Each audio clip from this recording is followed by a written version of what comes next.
Hoje a gente vai falar aqui sobre uma das maiores perguntas quando as pessoas pensam em veganismo. A gente não tá no topo da cadeia alimentar?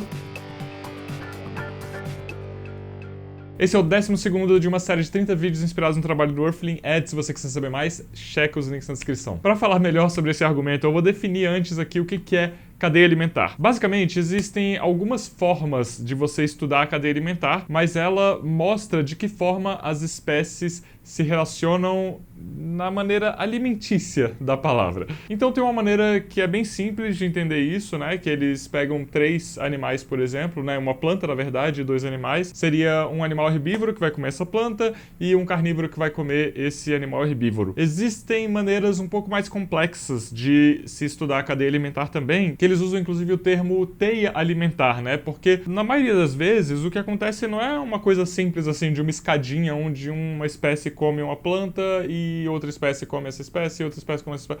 Na verdade é uma teia, né? Tipo, uma espécie de animal às vezes come vários tipos de plantas diferentes ou às vezes alguns insetos e aí um outro animal maior come esse animal, mas também come outros animais, às vezes come outras plantas, então varia bastante assim. E no meio disso tudo existe ainda uma outra maneira de entender a cadeia alimentar que é através de um número. Esse número vai dizer onde cada espécie está em um nível trófico. E isso vai variar de acordo com o lugar onde essa espécie está e o acesso dessa espécie a determinados alimentos. Então, o nível trófico das plantas é o mais baixinho de todos, é o nível trófico número 1. E aí, dependendo de que animais comem plantas e comem animais que comem plantas, esses níveis tróficos vão aumentando até o número 5, podendo chegar até um pouco mais de 5. Esse é o caso, por exemplo, do urso polar. O urso polar não tem predadores, né? E ele come, inclusive, outras espécies de carnívoros. Ele está no nível trófico 5.5. Aonde que seres humanos se encaixam na cadeia alimentar, né? Quando as pessoas falam que seres humanos estão no topo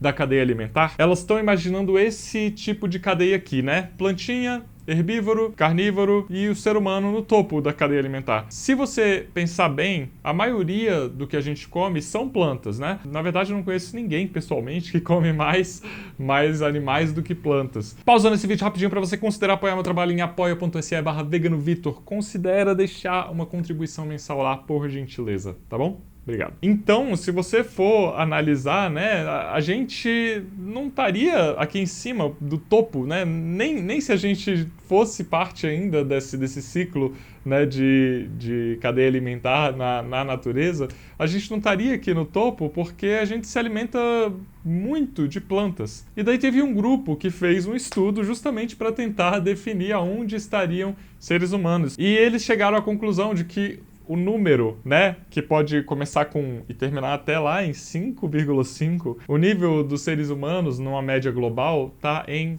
2,21. Inclusive, colocaram no estudo para efeito de comparação, esse é o mesmo nível das anchovas. Então, se você imaginar, né, aquela cadeia alimentar, né, que a maioria das pessoas pensa quando está falando de cadeia alimentar, seres humanos estariam bem aqui embaixo, tá? Não estariam aqui no topo, não. Estariam bem aqui. Agora, falando de um ponto de vista mais sério, nós não estamos no topo da cadeia alimentar, nós não estamos no meio da cadeia alimentar, a gente está completamente à parte da cadeia alimentar. O conceito de cadeia alimentar só faz sentido quando a gente estuda animais que estão interagindo, né, de uma forma natural na natureza, nesse conceito de natureza que a gente entende assim, né, coloquialmente falando. Seres humanos exploram todas as formas de vida na natureza de uma maneira completamente mecanizada, de uma maneira grotesca, de uma maneira bizarra. A gente está à parte da cadeia alimentar. A gente nem come, na maioria das vezes, animais que estão na natureza. A gente come, na maioria das vezes, animais que a gente cria em fazendas, em confinamento, que a gente alimenta com plantas que não são parte da dieta natural desses animais. Então, não faz sentido absolutamente nenhum a gente se imaginar como parte da cadeia alimentar. É claro que existem seres humanos que ainda vivem em situações de muito mais harmonia e integração com o que a gente entende como natureza selvagem, e para esses seres humanos talvez faça sentido sim, né, colocar eles em algum lugar nessa cadeia alimentar.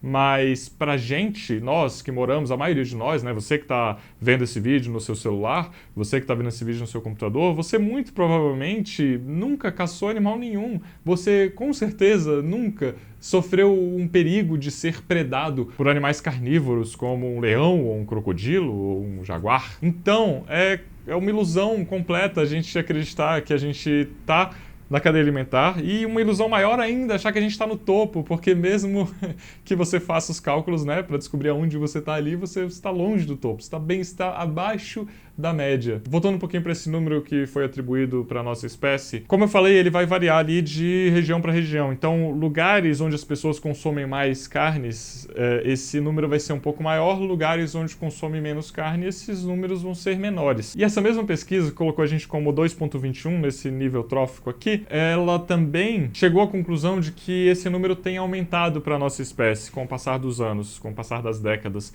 E isso faz muito sentido, porque o nosso consumo de animais tem aumentado de uma maneira global, o que é uma merda, porque a gente está falando de um maior impacto ambiental por causa desse consumo de animais, a gente está falando de um maior impacto na nossa saúde por causa desse consumo excessivo de animais, a gente está falando de um maior impacto na vida dos animais que a gente consome por causa desse aumento desse consumo de animais. E aí eu quero aproveitar para falar nesse vídeo sobre uma coisa que a nossa, né, você que está assistindo esse vídeo e você que ainda consome animais, pensa bem com calma sobre isso. Principalmente você que começou a assistir esse vídeo pensando, né, que você estava no topo da cadeia alimentar. A gente faz questão de encontrar motivos e argumentos e desculpas para a gente continuar consumindo animais de outras espécies. E quando a gente quer se entender como completamente à parte, separado da natureza, a gente faz isso e a gente usa argumentos como: nós somos superiores, nós temos uma inteligência lógico-matemática que outros animais não têm,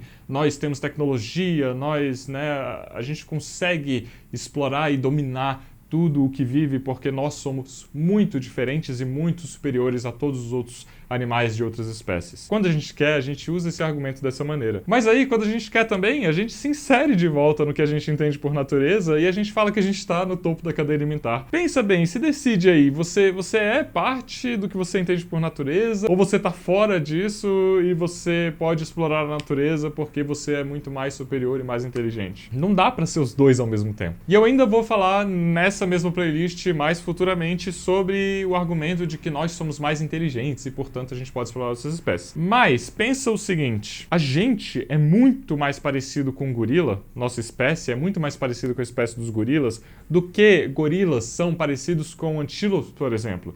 Então a gente fica nessa noia de que a gente é muito superior e de que a gente é diferente de todos os outros animais e de que a gente coloca eles todos nesse mesmo saco, assim, tipo, são seres humanos e animais. Ah, os animais. A gente esquece que nós também somos animais. A gente esquece que a gente parece muito mais com algumas espécies de animais do que essas espécies de animais parecem com outras espécies de animais. Existe uma enorme complexidade, né, de espécies e comportamentos. E a gente tem que passar a se entender como uma espécie de animal também. É por isso que muitas vezes a gente que é antiespecista, a gente usa o termo animais não humanos para falar de outros animais, porque assim talvez a gente consiga ter um pouco mais de empatia por esses outros animais, a gente consiga entender que eles são merecedores de respeito assim como nós somos, né? Então, para resumir, é isso, né? A gente não tá na cadeia alimentar e mesmo que a gente tivesse, a gente estaria ali abaixo da média, abaixo do meio, né, com uma nota abaixo da média de 2,21. Então você pode pensar nisso a próxima vez que você estiver conversando com alguém sobre